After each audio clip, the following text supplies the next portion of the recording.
मृत्यु से डरने की कोई आवश्यकता नहीं। ततो वै निष्पत्ति स भुवि मतिमानः पंडितवरः विजानन् गुह्यं जीवन मरण्योऽयं स्तु निखिलम् अन्नते संसारे विचराते भयासक्तिरहितः तथा निर्माणं वै निजगति विधिनां प्रकुरुते।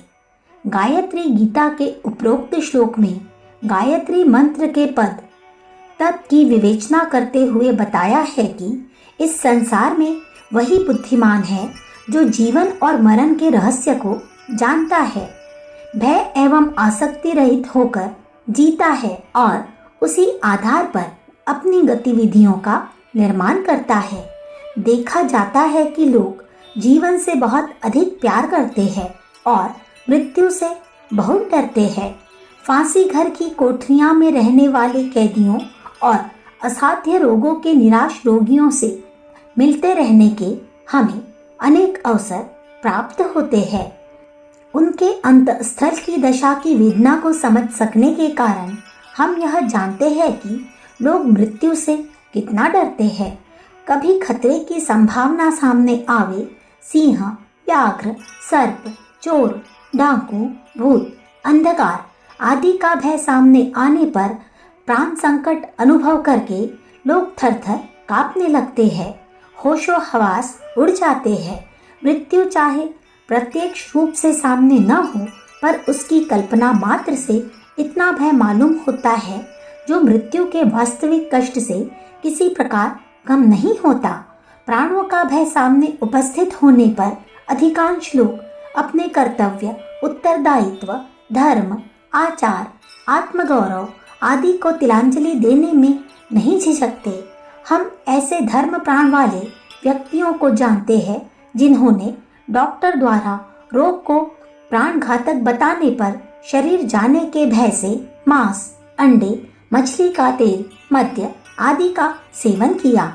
हमने ऐसी घटना देखी है कि घर में अग्नि लगने पर अन्य साथियों की रक्षा की बात सोचे बिना केवल अपनी प्राण रक्षा के लिए समर्थ लोग भाग निकले और असहाय, निर्बल, बाल वृद्ध उसमें जल गए। पिछले भारत विभाजन के समय धर्मोन्माद से उन्मुक्त लोगों द्वारा जो पैशाचिकताएं बरती गई उनका सबको पता है। उन घटनाओं के जो लोग समीप रहे हैं उन्हें मालूम है कि अत्याचारियों के चुंगल में फंसने पर कितनों ने ही अपने आत्मगौरव, धर्म कर्तव्य, उत्तरदायित्व आदि को छोड़कर बड़े से बड़ा अत्याचार अपनी आंखों से देखते हुए भी प्राण भिक्षा के लिए गिड़गिड़ाते हुए आत्मसमर्पण किया। प्राण संकट के समय लोग धर्म, कर्तव्य आदि की बात तो दूर रही, अपने स्त्री बच्चे तक को दुर्दशा युक्त मृत्यु पाते देखते रहते हैं और अपने प्राण ले भागते हैं। मृत्यु का भय साधारण भय नहीं है। अधिकतर कुपित, शुद्र हृदय व्यक्ति तो उससे भयभीत रहते ही है, पर वे लोग जो अपने को सिद्धांतवादी, धीर, कर्तव्यपरायण और धर्म प्रेमी समझते हैं, परीक्षा का समय आने पर विचलित हो जाते हैं। जब एक ओर आदर्श, दूसरी ओर प्राण संकट की तुलना हो रही हो तो विरले ही मनुष्य ऐसे निकलते हैं जो खरे उतरे।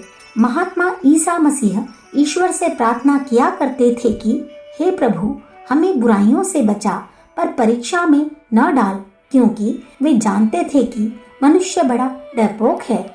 उसे शरीर से इतना अधिक मोह है कि प्राण त्याग तो दूर, थोड़ा सा शारीरिक कष्ट, आर्थिक क्षति या इच्छा पूर्ति में प्रतिरोध दिखाई पड़ता हो तो भी वह विचलित हो जाता है। जीवन का निर्माण इस प्रकार हुआ है कि निरंतर खतरे उपस्थित होते रहते हैं। निर्माण और विनाश दोनों ही एक दूसरे से प्रगाढ़ रूप से संबद्ध है। बीज गले बिना वृक्ष नहीं होता और फल टूटे बिना बीज नहीं बनता।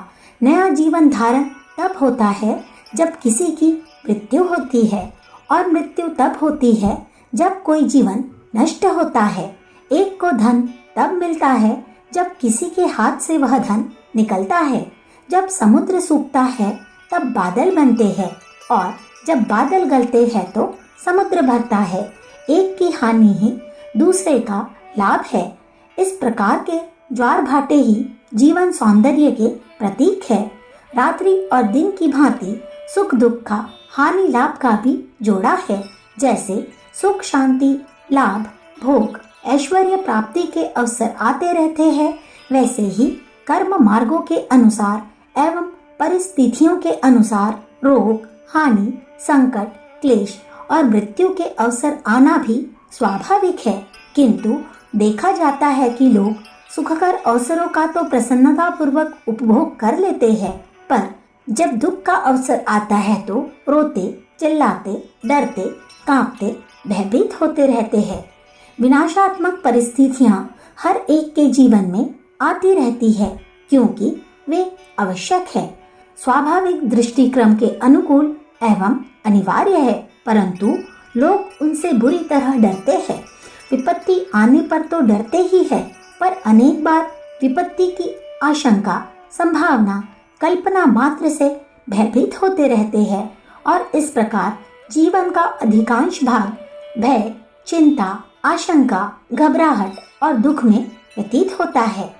यहाँ पर यह आश्चर्य होता है कि विनाश जब जीवन का एक स्वाभाविक व अनिवार्य अंग है, तो लोग उससे इस प्रकार डरते क्यों हैं कि धनी और निर्धन संपन्न और असंपन्न सभी का जीवन असंतोष अतृप्ति खिन्नता हीनता निराशा आदि से भरा रहता है।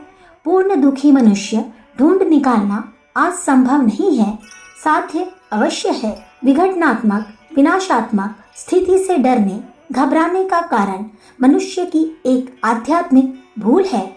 वह भूल यह है कि वह शरीर को ही मैं मान बैठता है।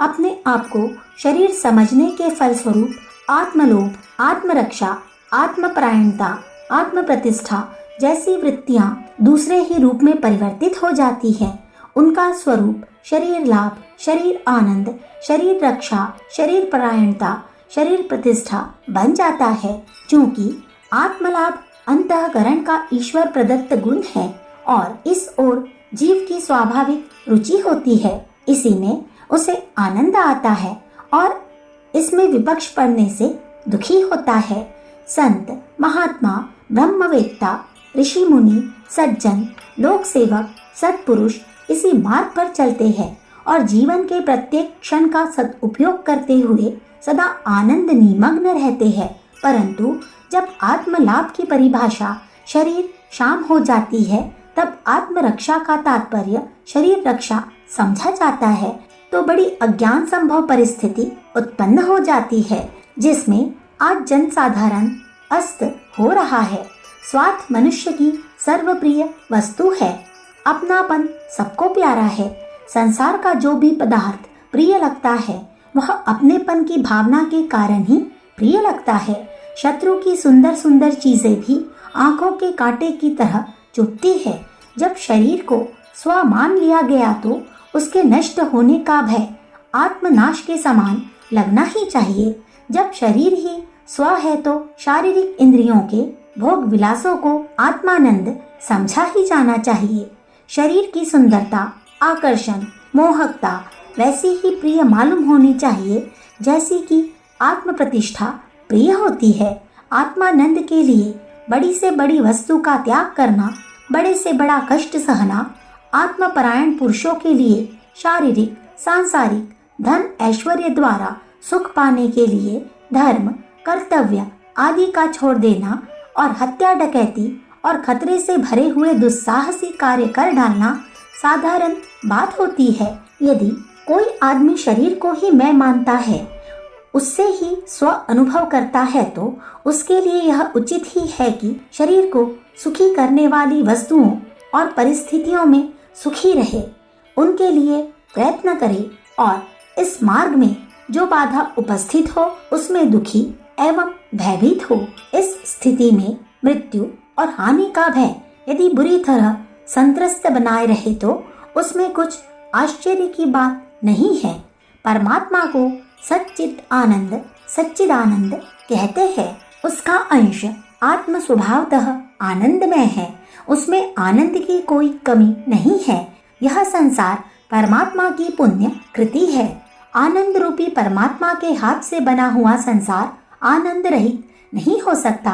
जीवन का अर्थ है जीव और प्रकृति के सम्मिलन की, आलिंगन की पुण्य बेला।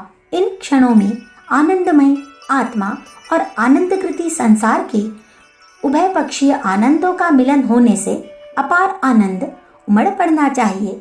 स्त्री और पुरुष के समागम का आनंद बड़ा आकर्षक है। आत्मा और प्रकृति के समन्वय का नाम ही जीवन है। जीवन इतना आनंदमय, इतना आकर्षक, इतना उल्लासमय, इतना सरल है कि उसका आस्वादन करने के लिए जीव संसार में बार बार आता है, बार बार जन्म लेता है। यदि ऐसी बात न होती, यदि वस्तुतः जीवन का मूल रूप दुख, भय, चिंता और क्लेशमय होता तो निश्चय ही परमात्मा का अमर युवराज आत्मा उसे ग्रहण करने को कदापि तैयार न होता। आनंद का रसास्वादन करने के लिए प्राप्त हुआ जीवन आज कितने लोगों के लिए आनंद में रह गया है, यह आश्चर्य की बात है। इसी प्रकार यह बात हैरत में डालने वाली है कि कितने अधिक लोग अपनी जिंदगी के दिन असंतोष, भय, निराशा और उदासीनता के साथ व्यतीत करते रहते हैं। यह भूल भुलैया, यह माया बंधन आत्मा के लिए कितना उलझन भरा है, कितना मर्म भेदी है। इस तथ्य को समझकर हमारा शास्त्र हमें इस खतरे से आगाह कर देता है। गायत्री मंत्र के प्रथम पद में तत् शब्द में इसी अंधकार में विभीषिका पर प्रकाश डाला है। इसी पर्दे को उठाकर सच्चाई के दर्शन कराए गए हैं। गायत्री गीता के अनुसार तत् शब्द हमें बताता है कि जीवन और मरण के रहस्य को समझो, भय और आसक्ति रहित होकर जियो और वास्तविकता से सुदृढ़ आधार पर अपनी गतिविधियों का निर्माण करो। अखंड ज्योति, मार्च सन 1950, पृष्ठ संख्या 4, 5, 6। हमारे YouTube चैनल विचार क्रांति दूत अखंड ज्योति पत्रिका को सब्सक्राइब करें एवं अगली वीडियोस प्राप्त करने के लिए बेल आइकन दबाएं। धन्यवाद।